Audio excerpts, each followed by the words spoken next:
A fair use of the copyright statute, 1976.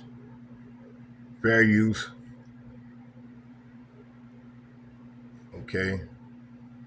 I'm not getting paid for this, strictly for educational purposes. Fair use of the copyright statute, 1976. Okay, I'm gonna show y'all the video. Okay, let's get it. Let's see here. Humanitarian issue was on the verge of the negotiations. We called for a focus on the development of the terms of the peace and not another temporary truce. And we conveyed your position that a meeting at the level of heads of state is possible. However, it is necessary to study it thoroughly, because the heads of state should not study the details of the agreement, but affirm it. That is, to make a final decision on a pre-prepared and agreed project. As for humanitarian issues, we agreed on the following. The first is to carry out a parity exchange of prisoners of war, with at least 1,000 people on each side. First of all, the categories are the wounded, the seriously ill, and the prisoners of war under the age of 25. Now the final numbers on parity are being voted on. We assume that there will be 1,200 people on each side, and this will again be the largest exchange of prisoners of war. We are ready to start on June 7th, 8th, and 9th. The second is to create a communication line for an operative solution of issues on the urgent transfer of seriously wounded prisoners of war to each other outside the framework of general exchanges. The third is to transfer more than 6,000 bodies of the dead servicemen of the Ukrainian armed forces to Kiev unilaterally. The fourth is to transfer them to special cars, wagons, and refrigerators, where they are stored. We are ready to start doing this in the coming days. We understand that our bodies may also be there, probably much, much less. But we have expressed readiness to accept, if there are any. Further, we have proposed to work out the so-called humanitarian pauses on separate sections of the front for 2 to 3 days to collect the remains of the servicemen of the Ukrainian armed forces, because it is impossible to do this without stopping the fire. They first supported our proposal and began to work it out. In just 2 hours, Zelensky publicly withdrew from the proposed agreement. Nevertheless, we are ready to return to it. Finally, the Ukrainian side has given us the list of 339 children allegedly kidnapped in the territory of Ukraine. Here is the list. We have taken it into operation. We have a mechanism. It works under the authority of the child's rights. We will deal with each name. But I would like to note that for propaganda purposes, they spoke earlier about tens and hundreds of thousands of allegedly kidnapped children. In fact, there are 339. We need to figure out how many of them are still there. They were rescued by our soldiers, taken out from under fire. We need to figure out how many of them are with us, and how many, as practice shows, are later found somewhere in Europe. This is how effective channels of interaction have been established for all humanitarian actions. As for the rest, the ball is in their court. The report is over. Thank you. Thank you. Mr. President, how do you assess the results of these negotiations? Thank you, Mr. President. Colleagues, Vladimir Vladimirovich spoke about the main results. I believe that the process of direct negotiations is important and useful, as you mentioned in one of the last phone conversations with Donald Trump. Temporary aluminum risers. They go up and come down without disturbing the natural environment of the golf course. But also the transfer of seriously wounded, sick, and the return of the bodies of the dead. I believe that under all circumstances, it is always better to have a channel of communication. This allows us to solve, first of all, humanitarian issues, and it is precisely the coordination of counter-humanitarian steps as a gesture of goodwill, as a measure of strengthening trust, which is probably necessary at this stage, especially since, as I have already said, there is a real movement forward. In light of what has just been said about the proposal for a short 2 or 3 day pause in order to collect the bodies of the dead in certain areas of the combat line of contact, perhaps there are still wounded there. I believe that this is simply the most rude mistake of the regime in Kiev. I mean the categorical and rude refusal of Zelensky to this proposal, as well as the fact that our initiative on the same humanitarian pauses was ignored in the case of Easter and in the case of the 80th anniversary of the Great Victory. Despite all this, Mr. President, and despite the new major criminal provocations in the last few days, I would consider it important not to succumb to these provocative actions, clearly aimed at disrupting negotiations and continuing to receive weapons from European countries. I believe that all means, including negotiations, to achieve the just goals of a special military operation must be used, and the Ministry of Foreign Affairs is actively participating in the delegation of Vladimir Medinsky.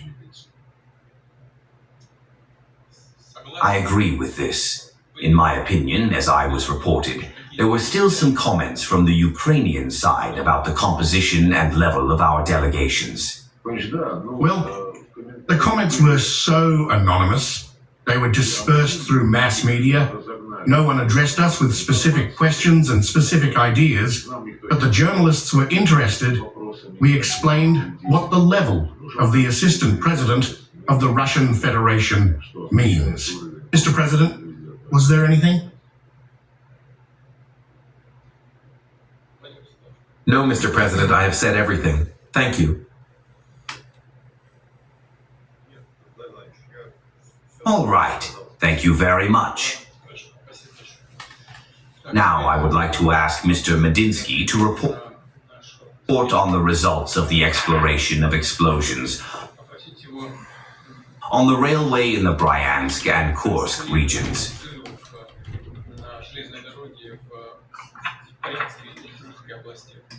Mr. President, please. Dear Vladimir Vladimirovich, on June 1st, 2025, 3 criminal cases were initiated and investigated on 3 terrorist attacks in the Bryansk and Kursk regions on railway infrastructure facilities. As a result of these terrorist attacks, passenger and cargo trains collapsed. Civilians and railway workers were killed and injured. The first terrorist attack took place at 22:33 a.m. on May 31st, 2025, on the 43rd kilometer of the Pelshino-Viginichi crossing of the Bryansk region of the Moscow Railway. 3 explosive devices were detonated, which destroyed the supports installed over the railway tracks. The locomotive of the passenger train with the message Klymov-Moscow collided with the fallen fragments of the spans, which contained 388 passengers. The locomotive and the first 2 carriages collided with the rail. As a result of the terrorist attack, 122 people were injured. 7 of them were killed, including the driver and 6 passengers. The bodies of 66 people, including 4 miners, were damaged. The locations of the 3 explosive devices were established and their elements were confiscated. Experts have established that the explosive devices were equipped with foreign-made plastic explosives. Their capacity was about 15 kilograms of tritium equivalent. And what is very important, it was established that during the explosion, the control unit of the Ukrainian LOR production was used. The second terrorist attack took place on the night of June 1st, 1925. The railway bridge at the intersection of the 43-kilometer highway Tosno-Klinovka of the Kursk region was blown up. The destruction of the railway tracks led to the collapse of the empty freight wagons transported on the route Bryansk-Ostapov-Mikhailovsky-Rudnik. The locomotive caught fire.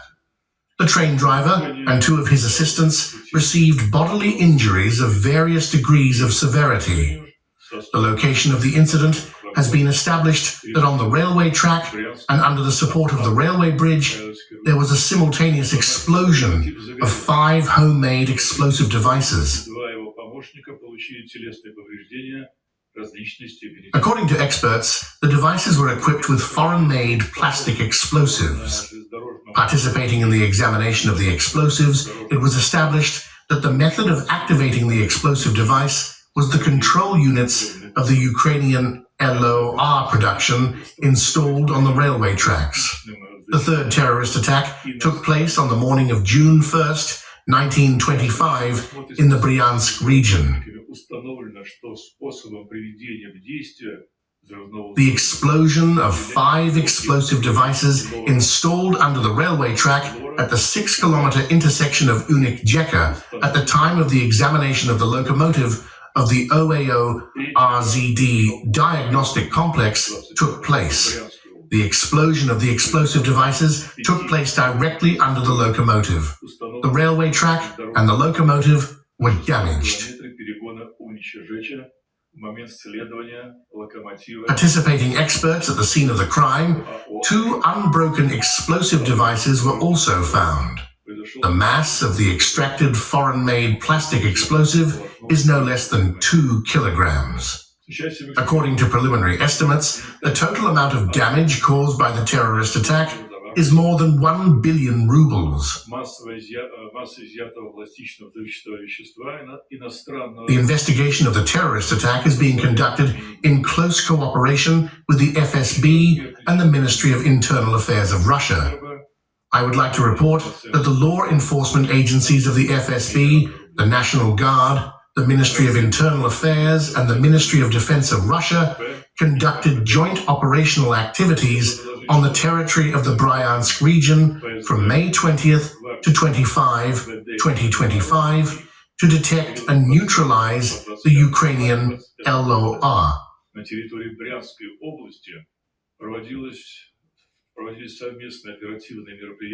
During these events on May 22, 2025, a cache was found in the Mikishevo region, which contained 13 kilograms of plastic and blocks of the Ukrainian LOR management, which are used by the special services of Ukraine.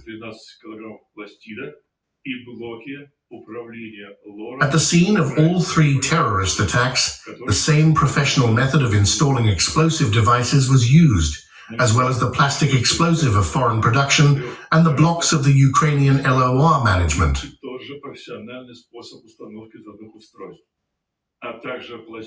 The same blocks were also found in the cache. Thus, the investigation collected with the help of experts and evidence directly indicates that all 3 terrorist attacks were, without a doubt, organized by the special services of Ukraine.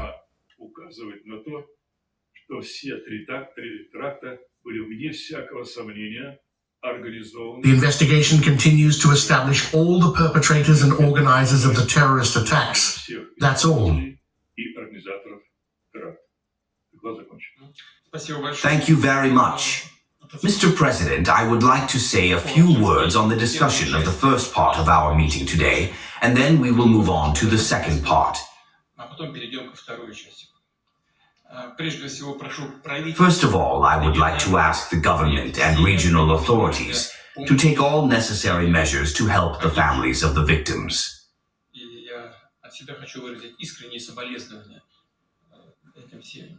I would like to express my sincere condolences to these families. It is necessary to provide assistance to the victims. I would like to thank the employees of the Ministry of Emergency Situations, RGD workers, and other services for everything you have done, dear friends, to provide assistance to the people who have been affected by this terrible incident. The recent undermining of the railways in the Bryansk and Kursk regions is certainly a terrorist act, and decisions to commit such crimes, of course, were made in Ukraine at the political level. In this regard, I would like to note that, of course, civilians are suffering everywhere and always during armed conflicts. But what happened in Bryansk, the Bryansk region, is a targeted attack on civilians, and according to all international norms, such actions are called terrorism. All crimes committed against civilians, including women and children, on the eve of the next round of peace talks in Istanbul, were certainly aimed at disrupting the negotiation process. The blow was deliberately inflicted on the civilian population, and this only confirms our concern that even without it, the illegitimate regime in Kyiv, which once seized power, is gradually turning When I heard I was the entire line of combat contact, trying to intimidate Russia. The Kiev top has switched to organizing terrorist acts. At the same time, they are asking to suspend hostilities for 30 or 60 days. They are asking for meetings at a higher level. But how can such meetings be held in these conditions? What is there to talk about? Who is negotiating with those who are betting on terrorism, terrorists? And what is there to encourage them to do, providing a break in hostilities, which will be used to pump up the regime with Western weapons, to continue the violent mobilization and preparation of other terrorist acts similar to those carried out in the Bryansk and Kursk regions. As for the questions raised by Sergei Viktorovich, we spoke to him separately on this matter. As for the level of our negotiators, the humanitarian pause, in accordance with the generally recognized international practice,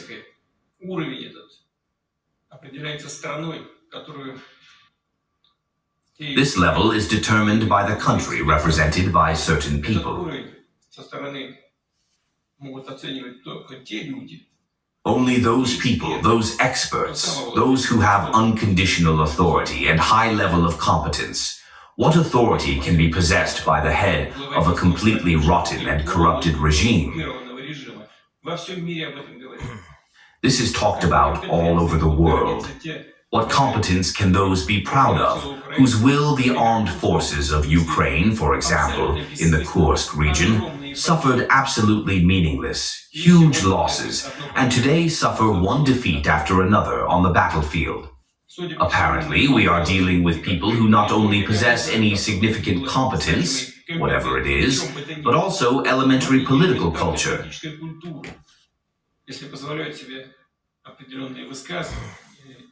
If they allow themselves certain statements and even direct insults to those with whom they are trying to agree on something.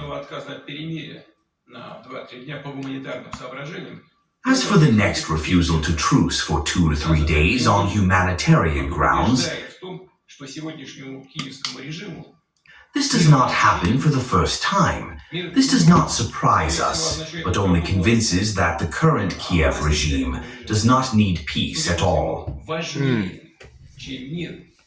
Peace for it, most likely, means the loss of power, and power for this regime, apparently, is more important than peace and the lives of people whom they apparently do not consider their own. We will discuss all the nuances of this matter with some of our colleagues, and we will talk to the Minister of Foreign Affairs and the representatives of the security forces at the next meeting of the Security Council.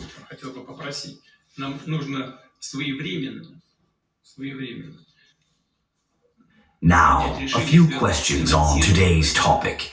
I would like to say 2 words about this. The first one is about the North Factory, and this is what I would like to ask. We need to make a decision in due time on the financing of this North Factory. I will not go into details now, but we do this every year, and I would like to ask you to pay special attention to this. We will return to this in the near future. Now I will just limit myself to the topic I have just mentioned. And the second question, I asked Novikov Alexander Valentinovich to report on how the second Caucasian Investment Forum went, given that I have a protocol event scheduled there.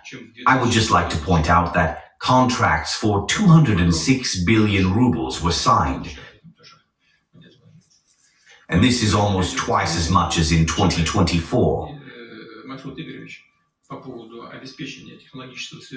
I will ask Alexander Valentinovich to report on this in more detail later. Good afternoon, colleagues. Good afternoon. We have another government meeting. We will talk about ensuring technological sovereignty in the field of communication services. But before that, of course, I would like to listen and ask Vladimir Medinsky to share the results of his trip and negotiations in Istanbul. Mr. Medinsky, please. Mr. President, colleagues, I would like to report that the Istanbul negotiations were held in a bilateral format.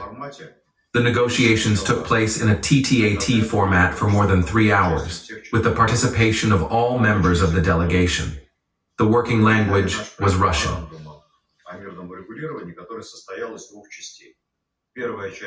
We handed over our memorandum on peaceful regulation, which consisted of 2 parts. The first part is the terms of the long-term peace treaty. The second part is the terms of the ceasefire. The memorandum is based on the basic principles that you formulated in the Foreign Ministry in June last year. The Ukrainian side promised to study it and provide its comments later. In general, during the negotiations, they confirmed their positions, which are summed up in 2 points. The first is to start with a 30 or 60-day unconditional ceasefire. The second point is to use this ceasefire to prepare for the summit of the heads of state. They stated all this in their version of the memorandum, which was presented to us on May 28th. The humanitarian issue was on the verge of the negotiations. We called for a focus on the development of the terms of the peace and not another temporary truce. And we conveyed your position that a meeting at the level of heads of state is possible. However, it is necessary to study it thoroughly, because the heads of state should not study the details of the agreement, but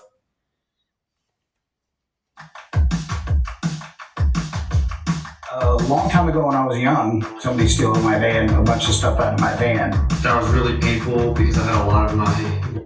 In other news, let's now tell you about the Donald Trump-Elon Musk battle, the timeline of the events, and once a duo, now how their ties have come out in the public. My colleague Hemkor Saroya telling you more. Thank you so much, Aisha.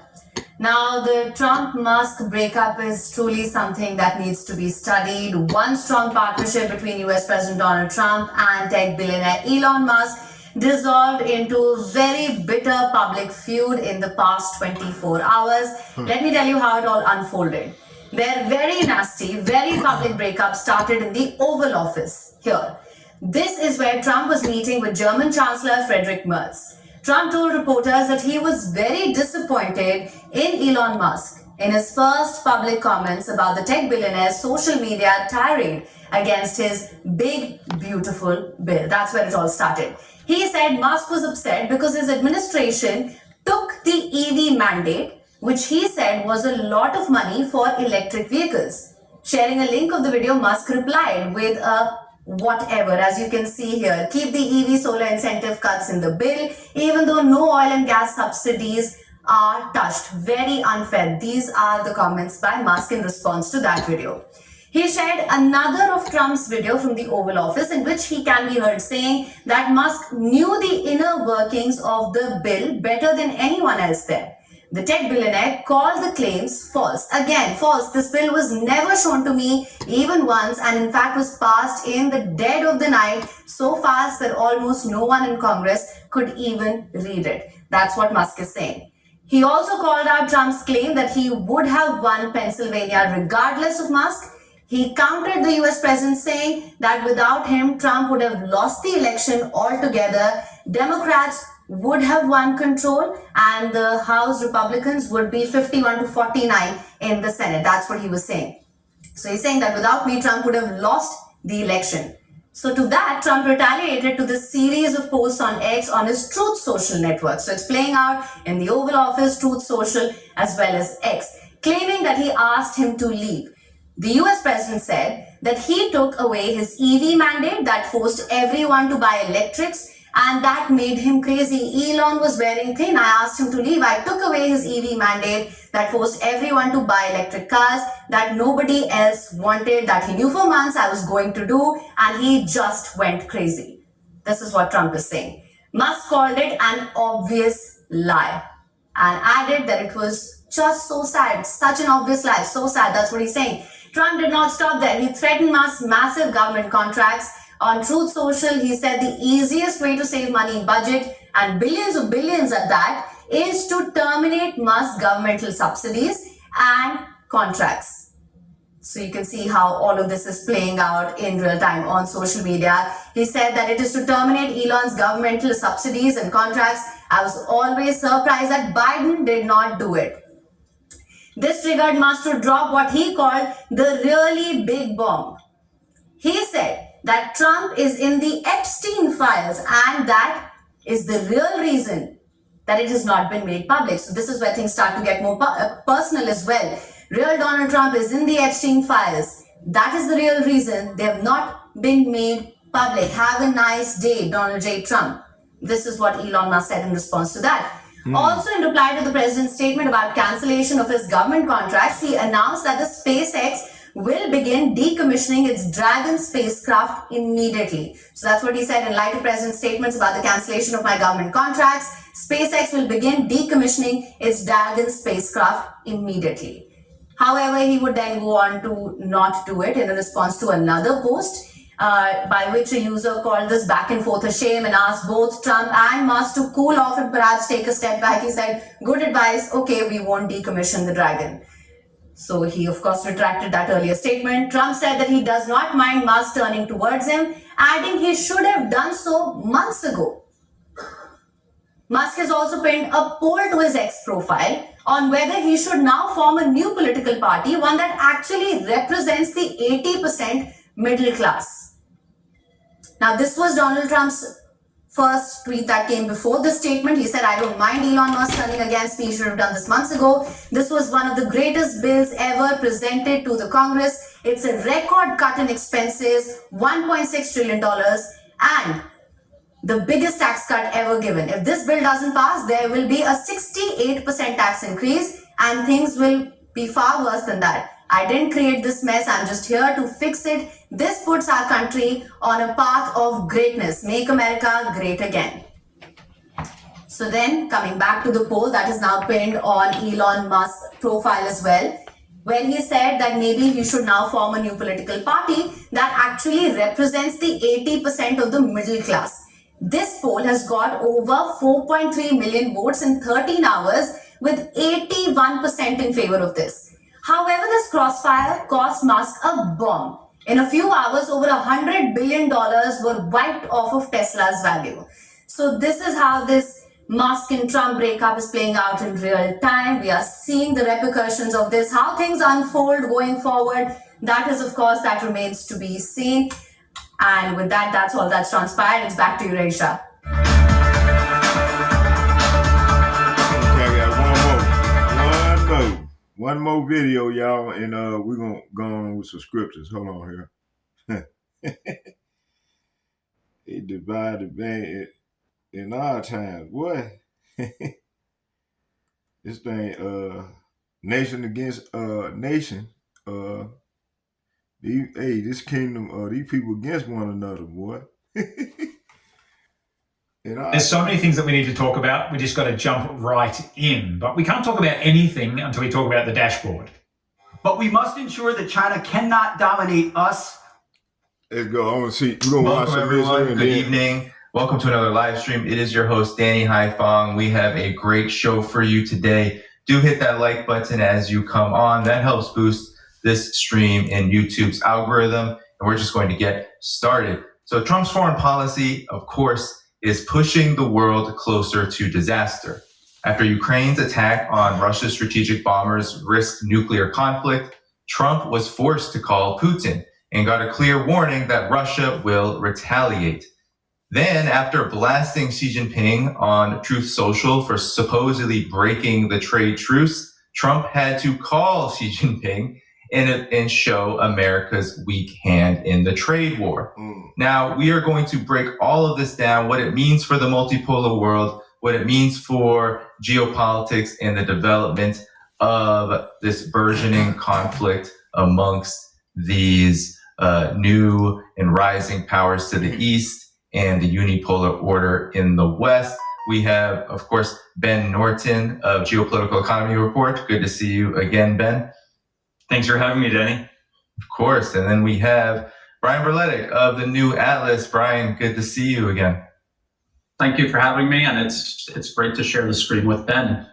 Yes, this is the first time. And same for me with Brian. It's a pleasure. Yeah, this is great to have you two together. No one told me that we were wearing black today, but it's all right. You all are out east. It's in the morning. I'll give you all a break for you guys. All right, everyone, hit that like button. And we're going to get right started. I wanted to start with, of course, this phone call. Even as we speak, there is word that, Kiev is getting pounded by Russian potentially ballistic missile strikes.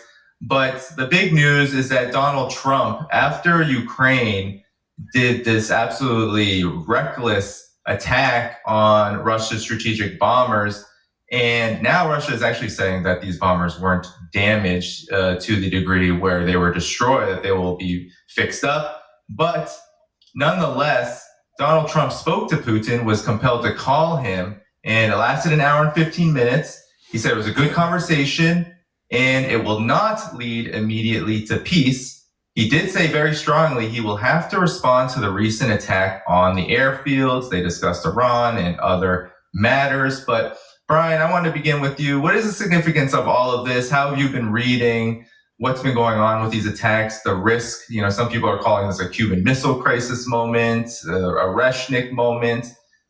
Talk about what you are seeing with this development, especially in light of this phone call. Well, as many people have pointed out, and as Ukraine itself admits, this operation took 18 months to organize and execute. And I think they had large ambitions. They claimed at first that they destroyed 40 plus strategic bombers.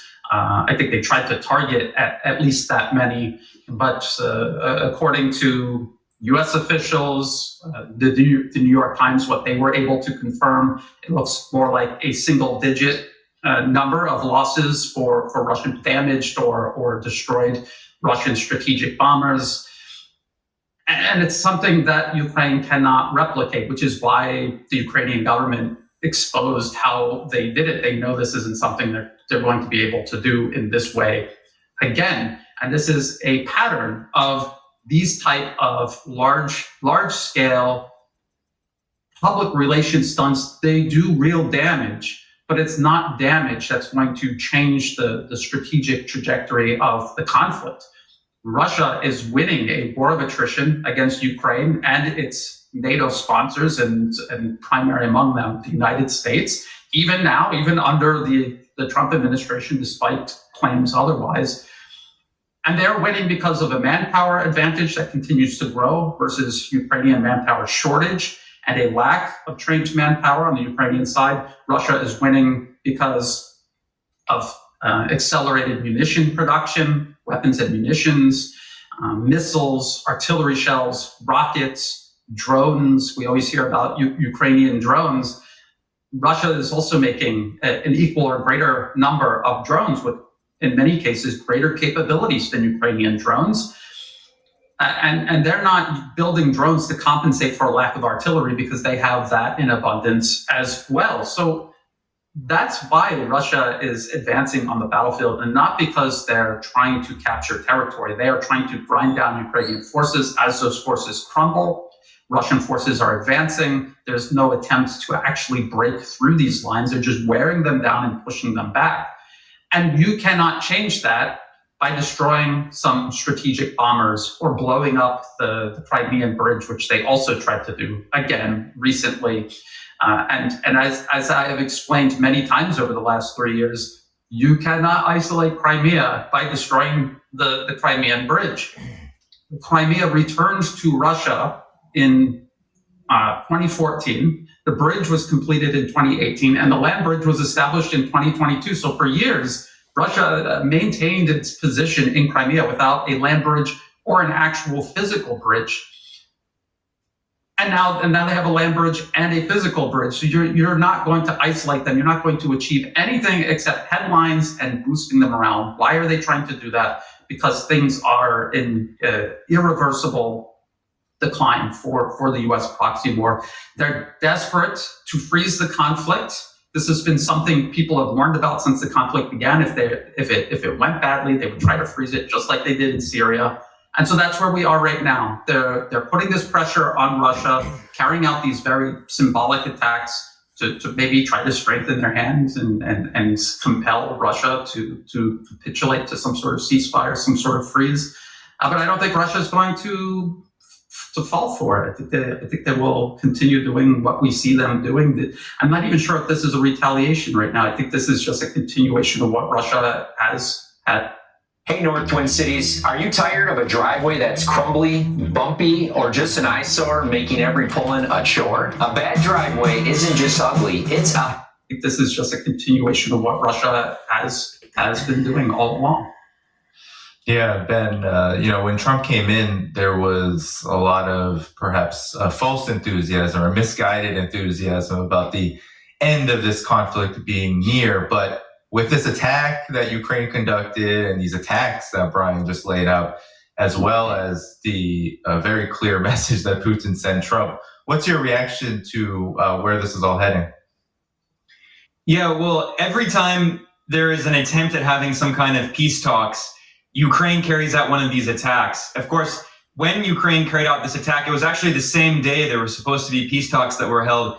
And I think the full time of the meeting was like 40 minutes. It was obviously a complete failure. The only thing that they agreed on was a prisoner swap. So it's very clear that they actually don't want to have real peace talks. And in terms of this attack, I think it should be pointed out that I saw that in the Western media, they kept emphasizing that Ukraine planned this attack. It was all Ukraine. And I'm very skeptical about that. I think it's very likely that the US military was involved in helping to plan this. And also, I would not be surprised if in a few months, the New York Times publishes an article about how the US military helped Ukraine plan this daring attack. This is a pattern we've seen again and again in the past few years. Ukraine carries out one of these kinds of attacks. And then a few months later, and originally, the Western media all obediently says Ukraine did this on its own. And then a few months later, it comes out that the US military was behind the attack. And I expect something similar here.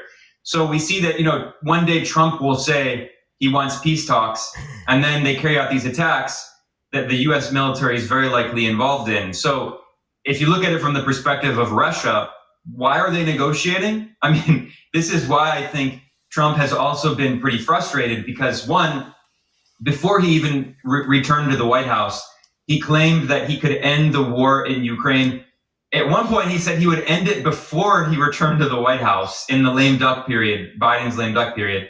Then he claimed he would end it on his first day. That obviously didn't happen.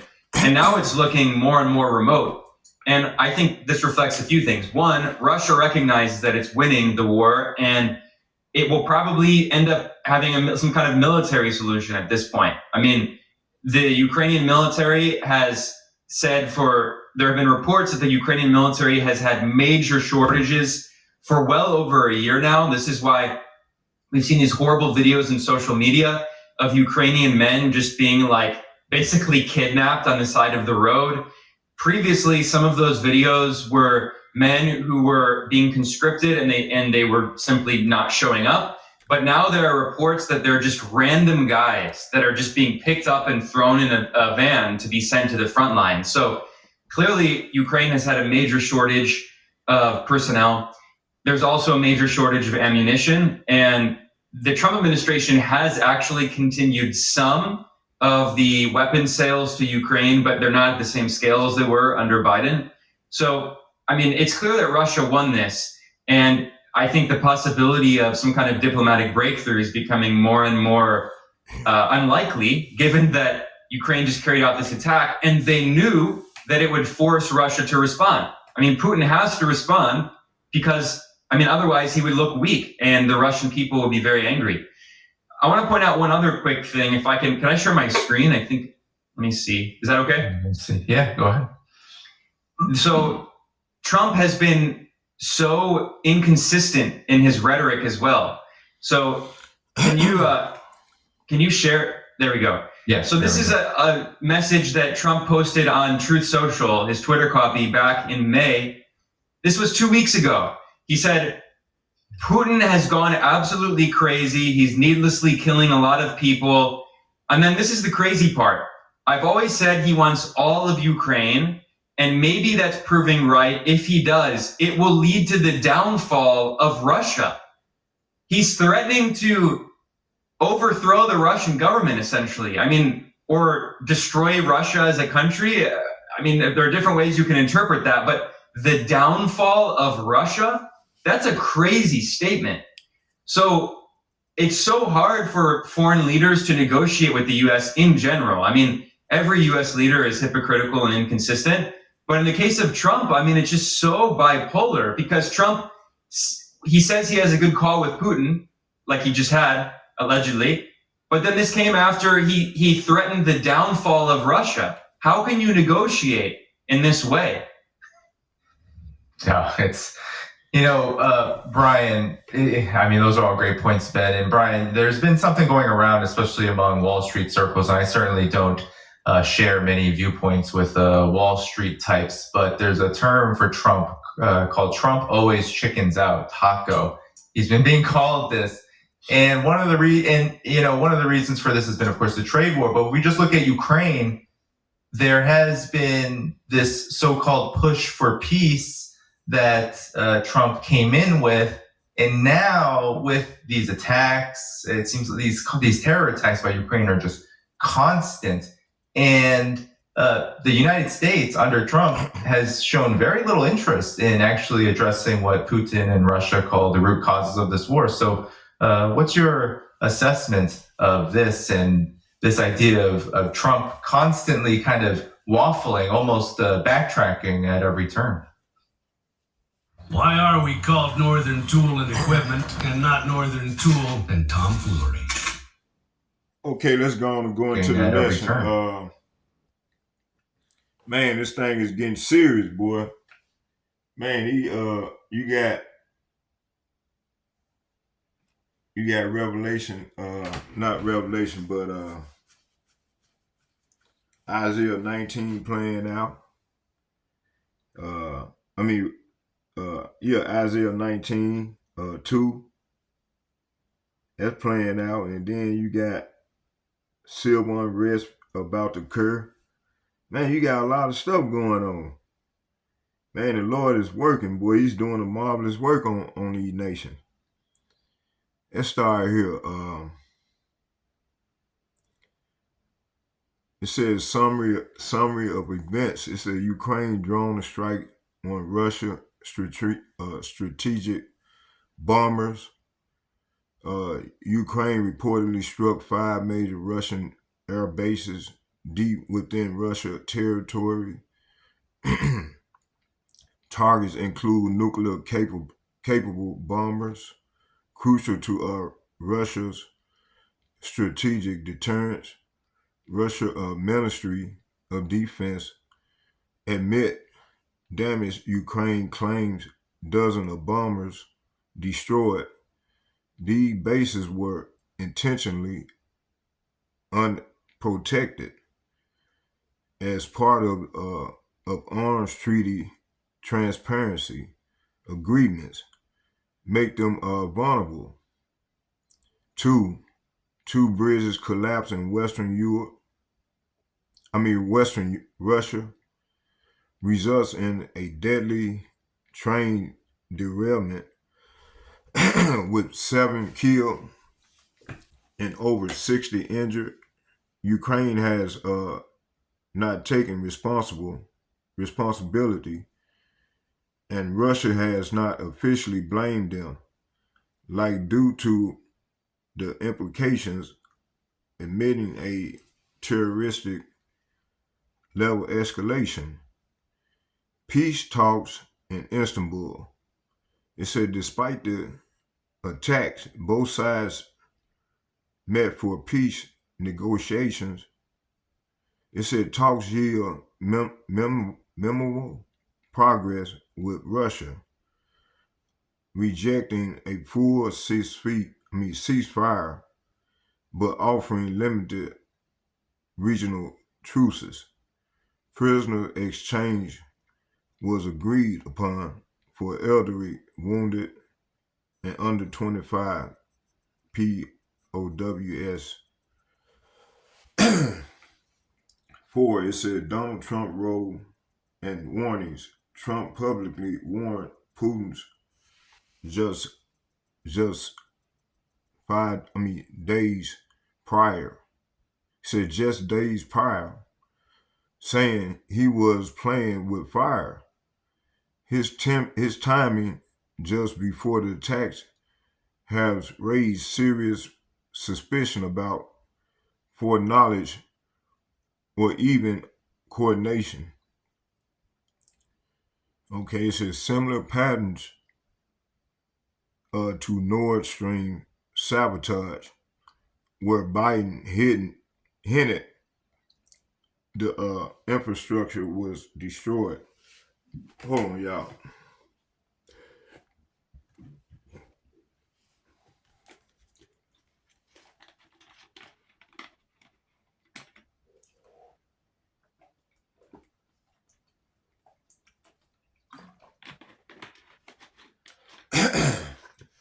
Okay. Let me see where we stopped at. It said analyst breach of nuclear deterrence. A red line of gigantic meaning has been breached. John Hammer. The attacks were not simply military provocation. These air bases store or support strategic nuclear bombers, instruments of mutual assured destruction. MAD. Any targeting of these systems signal to Russia that its nuclear deterrent is no longer sacred or off limits.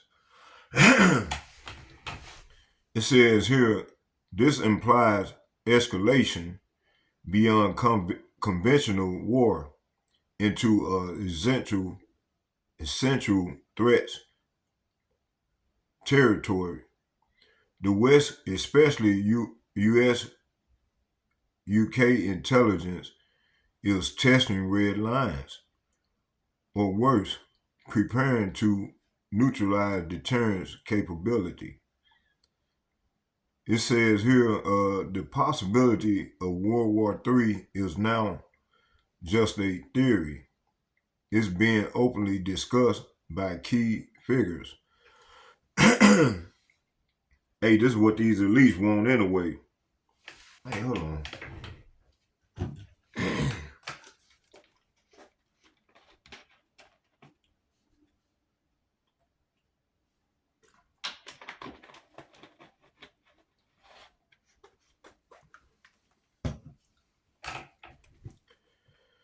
It said who's really behind this? Was Trump involved? Trump's May 25th through 27 remarks saying Putin was playing with fire and cryptic references. He said after the Putin helicopter attack suggests advanced knowledge or at least a psychological preparation of the public, whether he's covertly working with neocons or acting as controlled opposition.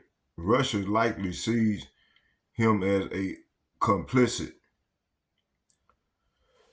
So, they America, they known for, doing these proxy wars, and even what my man they were just discussing, and we're gonna go back and hear a little bit more.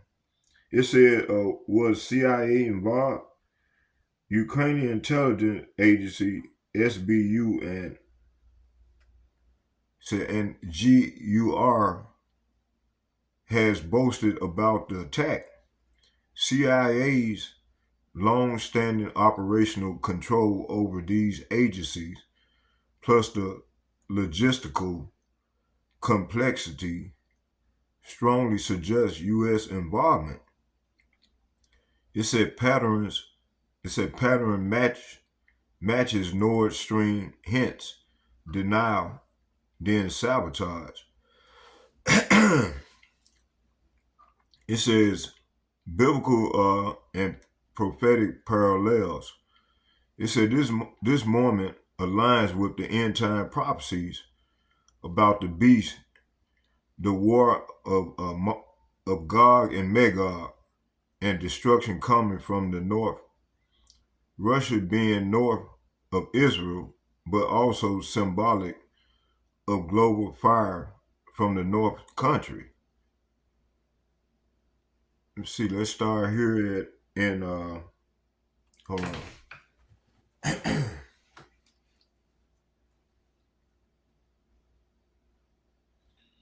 I wasn't intending to be long with the video, but it is what it is. Let's see here.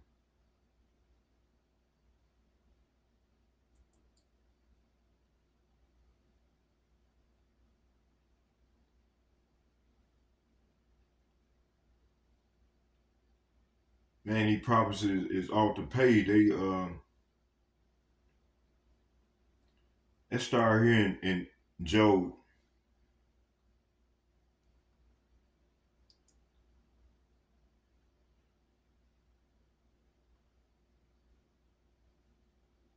Job chapter 3. I'm going to start at Job chapter 3, verse 9.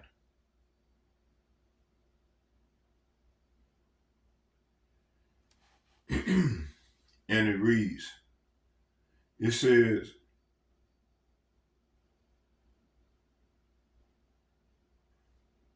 Joel chapter 3, verse 9, and it reads,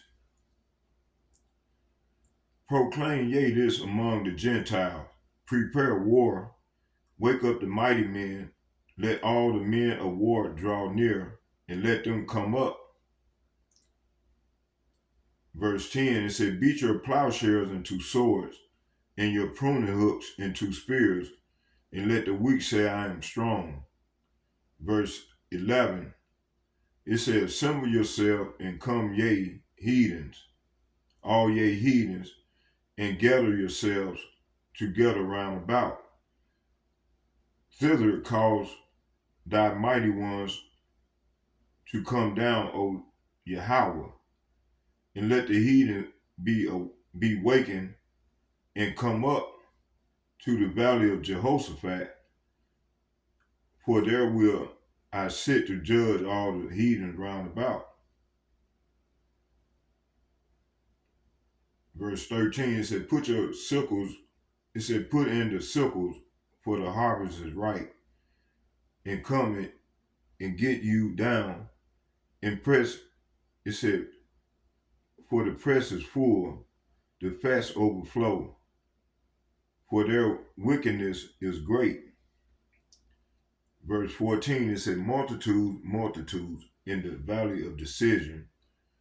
For the day of Yahweh is near in the valley of decision. So the Lord from ready is moving the chess pieces and preparing these nations for war. As we get to the closer to the end, man, this thing is going down. It says here, it said war. It said this is war prep. We're watching the nations being gathered. Let's get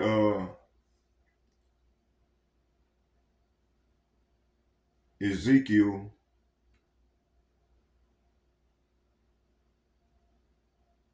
38, verse 4, and it reads, it said, it said, and I will turn thee back and put hook in thy jaws, and I will bring thee forth in all thy armies, horses and horsemen, and it said, and all of them clothed with all sorts of armor, even a great company with bucklers and shields, all of them handling swords.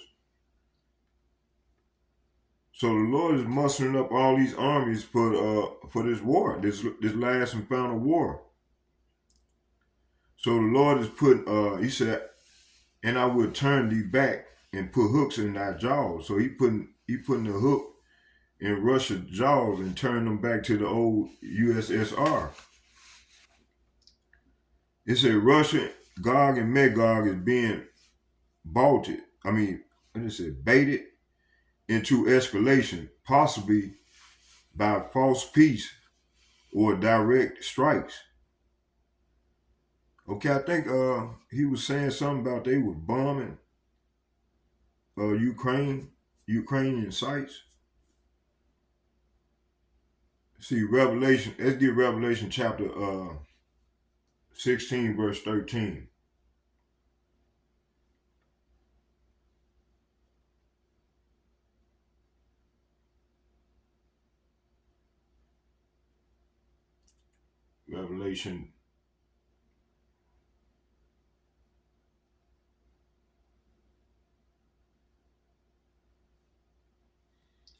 Revelation chapter 13, verse 16. 16, verse 13, and it reads, and I saw three unclean spirits like frogs come out of the mouth of the dragon, and out of the mouth of the beast, and out of the mouth of the false prophet. Verse 14, for they are the spirits of devils working miracles, which go forth unto the kings of the earth and of the whole world to gather them to the battle of that great day of God Almighty. So the Lord is putting together all these armies for them to come down in the battle of decision. Let's get 14. It said, for they are the spirits of devils working miracles, go forth unto the kings of the earth and of the whole world to gather them to the battle of that great day of God Almighty. Verse 15, it said, behold, I come as a thief. Blessed is he that watcheth and keepeth his garment, lest he walk naked, and that they see his shame. Verse 16, it said, and he gathered them together into the place called in the Hebrew tongue Armageddon. So it's the valley of decision, where the Lord finna put the spirit of war on all these armies, for them all to come down in the valley of decision, and there they're gonna battle. They're gonna be going at one another, and then all of a sudden the Lord gonna pop up on them, gonna pull up on them. Let me see here. Said these secretive, deceptive forces the SBU, the CIA, the elite operatives are fulfilling this spiritually. Let's go here.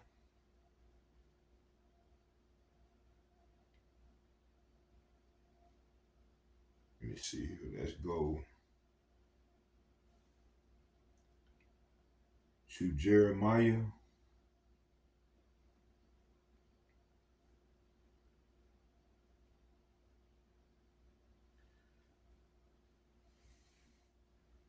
Jeremiah chapter 50, verse 24.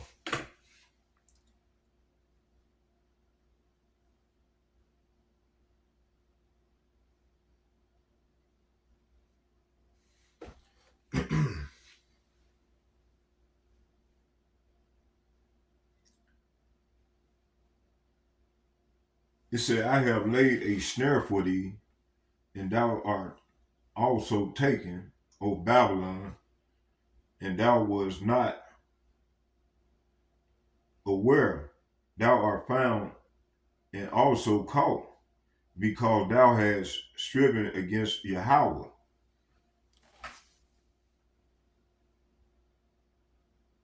So the U.S., aka spiritual Babylon, is moving deeper into judgment and entrapment. So these attacks may mark a turning point in world history. So we go four points.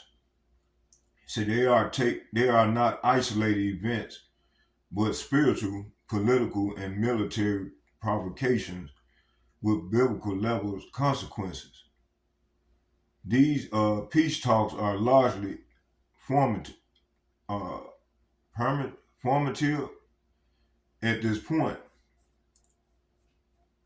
performative at this point, especially as direct strikes against strategic nuclear infrastructure are being launched.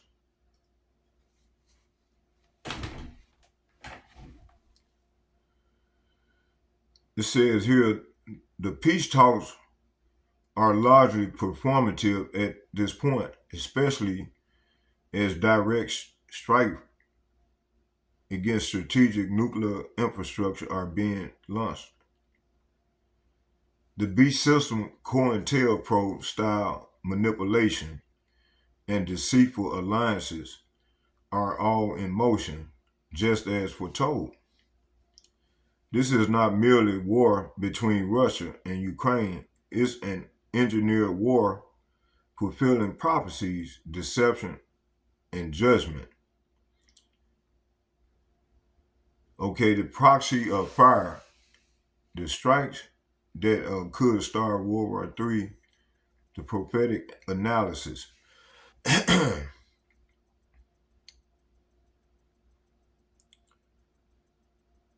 So the Proxifier, the strike that could start World War III,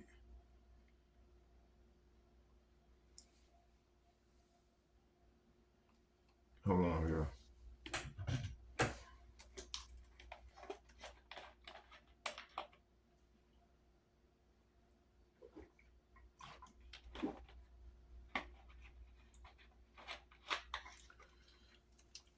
Okay, let me see what we at here. Let me see here. Okay, it said dramatic visual and global hotspots. Ukraine, Middle East with ominous music. The narrator, it said, in the age of escalating tension and prophetic warnings, could a single strike ignite World War III? Okay, the current geopolitical landscape overview of recent global conflicts, a political tension, key quotes, Donald Trump warned World War III is not far away, but asserted that his leadership would prevent such a catastrophe. Segment 2, the prophetic perspective, discussion on interpretations of biblical prophecy relating to current events, analysis of scriptures that some believe foretell modern conflicts. It's a warnings compilation of statements from political figures expressing concerns about global conflicts. It said former president. It said former President Donald Trump. There was a past news report said during the Fox News town hall in Pennsylvania that the U.S. is heading towards World War III territory as war abroad rage under the Biden-Harris administration. Reflection on the importance of vigilance, and understanding in tumultuous times. Narrator. It said narrator as history unfolds, discerning the signs of the times becomes ever more crucial.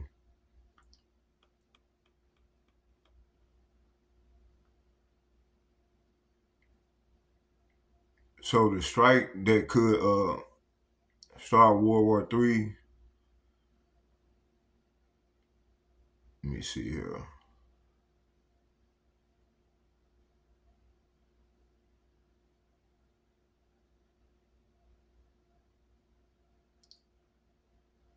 This ain't giving me what I wanted.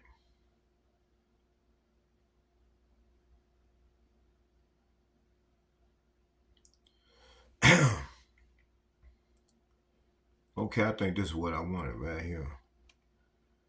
So Trump's statement, World War III is not far away.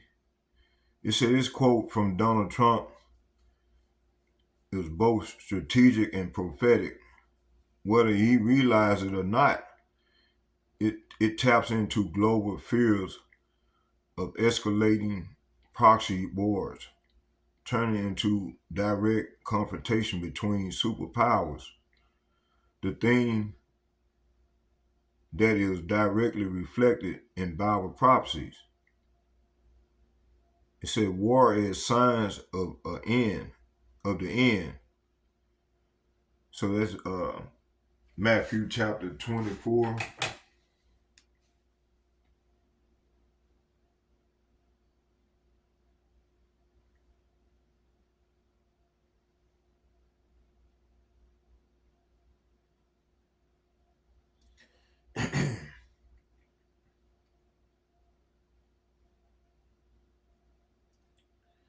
Matthew chapter 24, verse 6. And ye shall hear of wars and rumor of wars. See that ye be not troubled, for all these things must come to pass, but the end is not yet.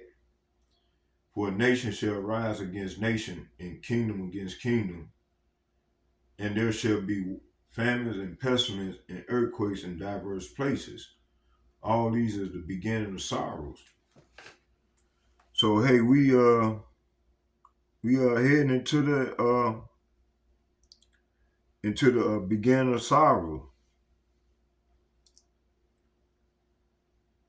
You got wars and rumor of wars.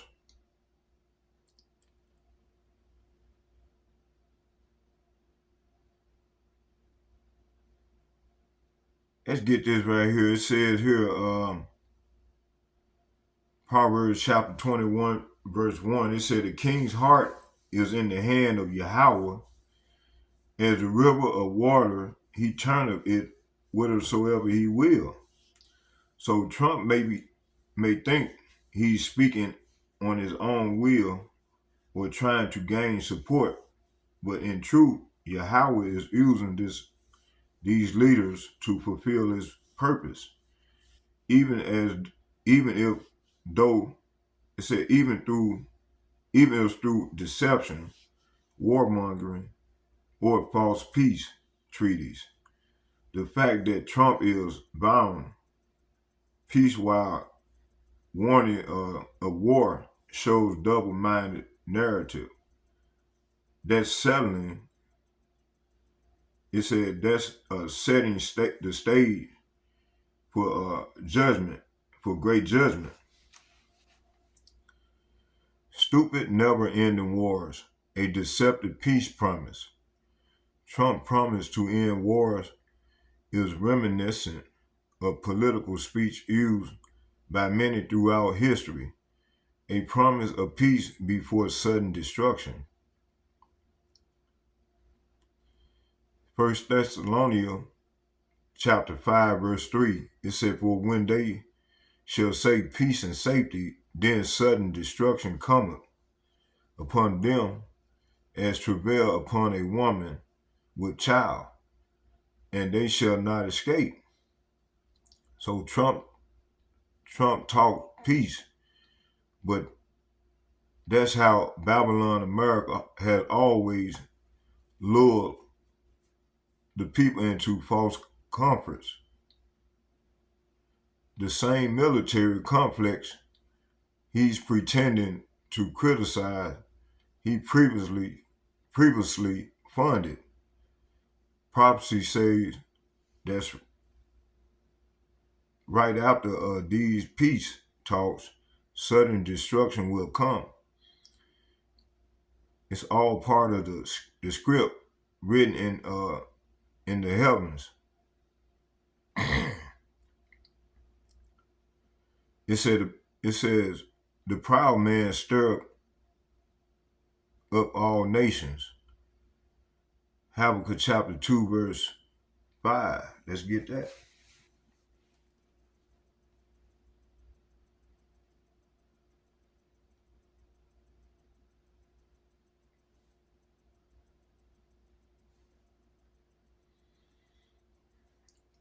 Yeah, I better get some sleep, boy. I ain't had no sleep. I'm getting hoarse. Hoarse kicking it in. I get like this here when I ain't had no sleep. I get hoarse. Let me see here.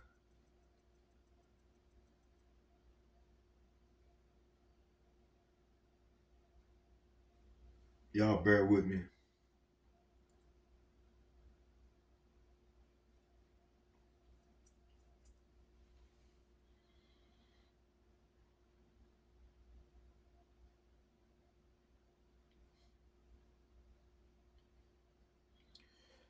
It said, yea, also because he transgressed by wine, he is a proud man. He is a proud man, neither keepeth at home, who enlargeth his desire as hell, and is as death, and cannot be satisfied.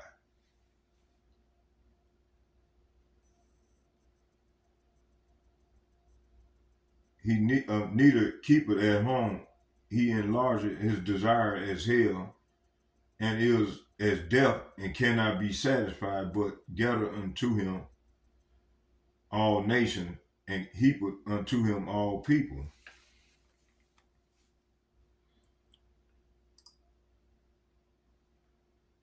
So, I was watching a video earlier, and the commentator was saying something about Donald Trump. They trying to what was that word they used?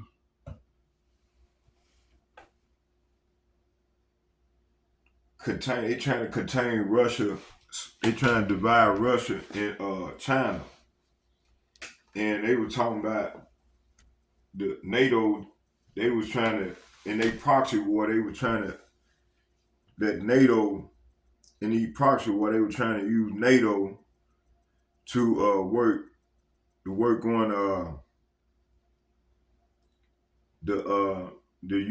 work on Ukraine and Russia, while Donald Trump, he was trying to go after Russia. I mean, not Russia, but China. So they stressed thin. How can you go after all these and you're not equipped, militarily? Man, the Lord is deceiving these people, man. Let me see here. Let's get it said, let's read this again. It said,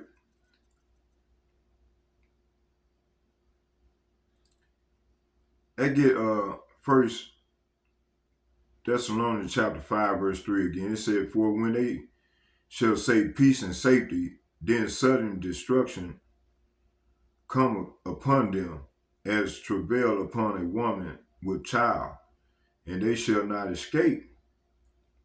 So Trump talks peace, but that's how Babylon America has always lured the people into false comfort.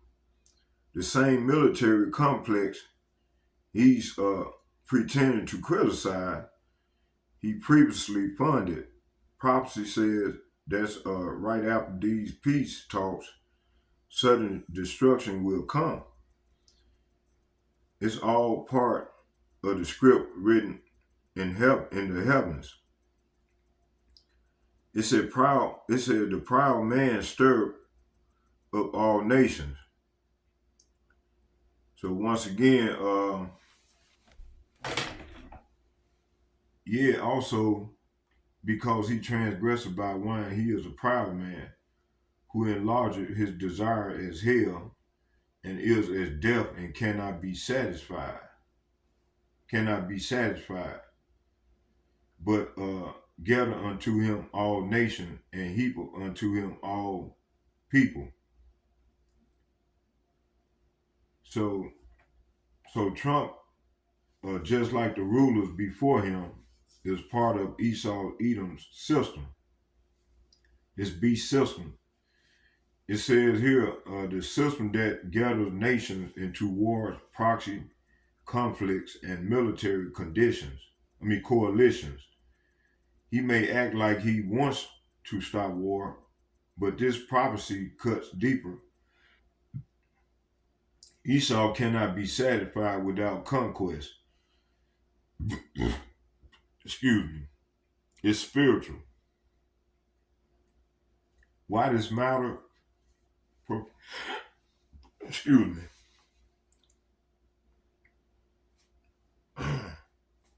Got the hiccups. It said, why this matter prophetically? The Proxifier is what Yahweh is allowing Esau to use.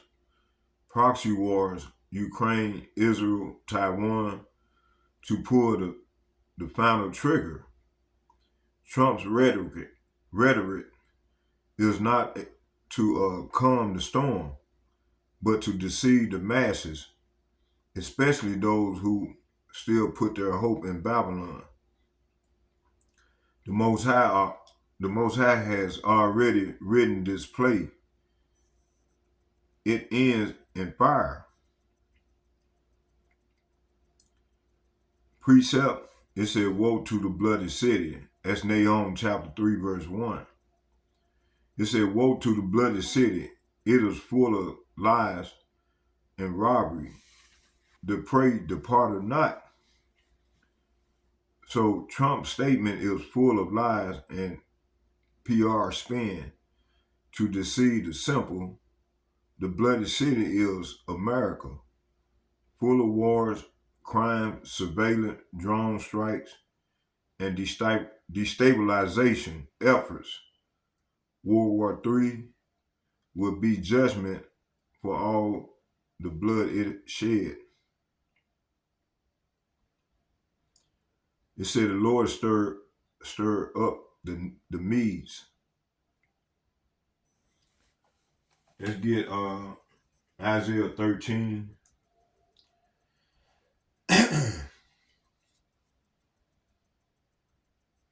I'm gonna do this last one. Yeah, Romans 15, verse 4. Let's get Isaiah. I got 3 more precepts and then we're gonna close with a prayer. I'm getting sleepy.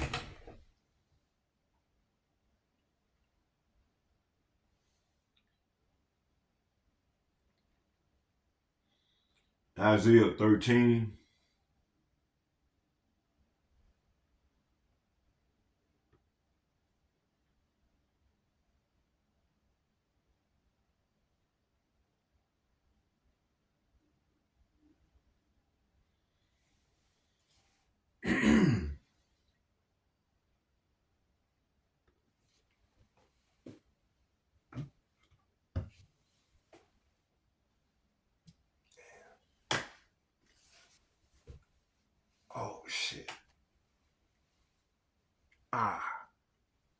Damn.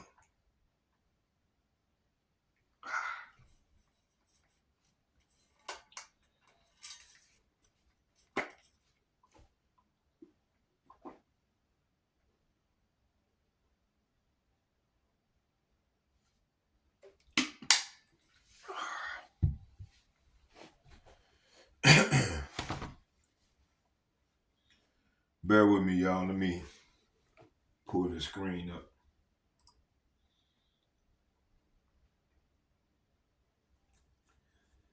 Isaiah chapter 13.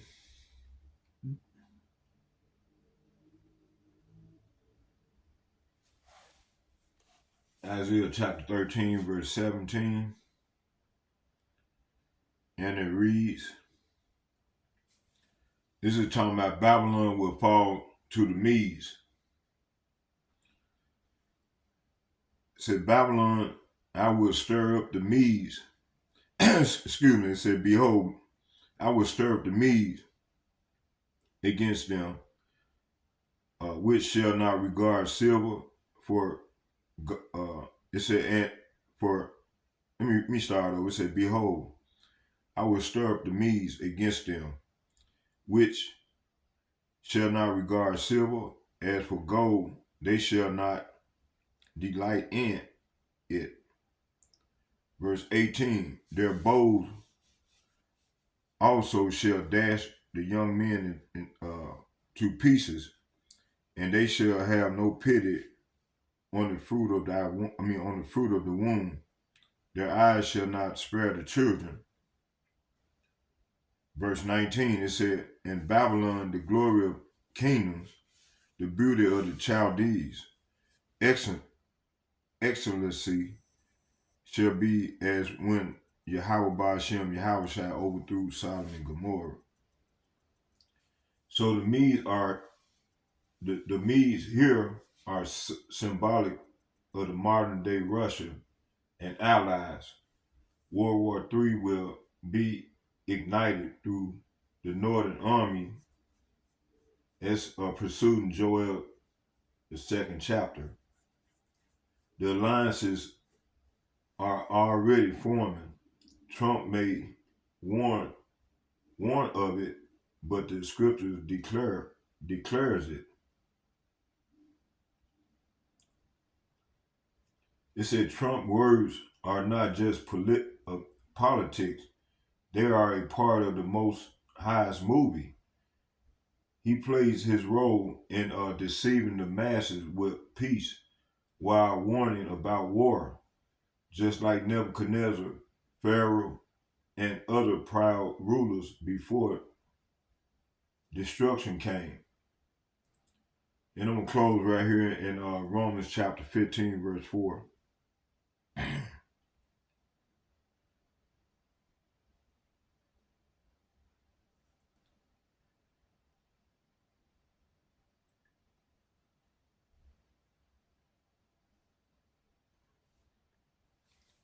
Romans chapter 15, verse 4.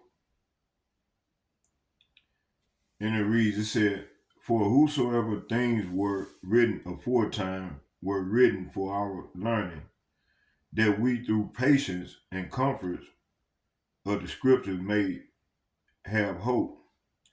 So this verse here is saying such things were written in the scriptures long ago to teach us.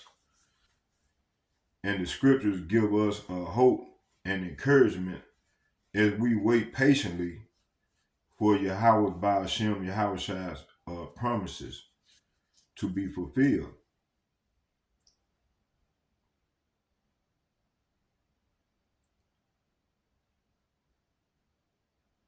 So the beast's last gamble, prophetic continuation, it said, if I were president, you wouldn't have Ukraine being attacked. Trump. That's what he said. So we'll see. But scriptures say, everything gonna play its course. And right now, the way things going, there ain't gonna be no peace. And and right now Donald Trump is all over the place. He's going into China. They talking about having a war with China. So this statement isn't just campaign rhetoric. It's a classic manipulation of the narrative. Trump suggests he could have prevented war, but Scripture makes it clear no man can stop what Yahweh has ordained. So hey, this thing finna ready to go down. So hey, I hope y'all was edified. Like I said, I get hoarse when I get tired. I've been up all night, watching the video, and I recorded so much stuff on GTP chat, and I forgot the videos that I wanted to go into, but I got them down. I got so much stuff, but hopefully later on today, or later on this evening, I'll come out with a little more, So let's get a prayer in. Barakatah Yahweh, Barakatah Yahweh Shai, Barakatah Yahweh, Barakatah Yahweh Shai, call Allah Yahweh Bahashem, Yahweh Shai Bahashem, Rakakadash. All heavenly praise and honor and glory go to Yahweh Bahashem, Yahweh Shai Bahashem, Rakakadash. Shalom. And second foremost, I'd like to give double shouts and double honor to all the elder apostles and bishops from GMS who rule well. And third, I would like to say shalom to all the like-minded men on down as myself that's pushing forth this gospel with truth and sincerity. 100% truth with truth and sincerity. I say shalom, shalom, shalom to y'all. May Yahweh Ba'ashem, Yahweh Shai bless us all as we go further in the great tribulation. Shalom. I'm out.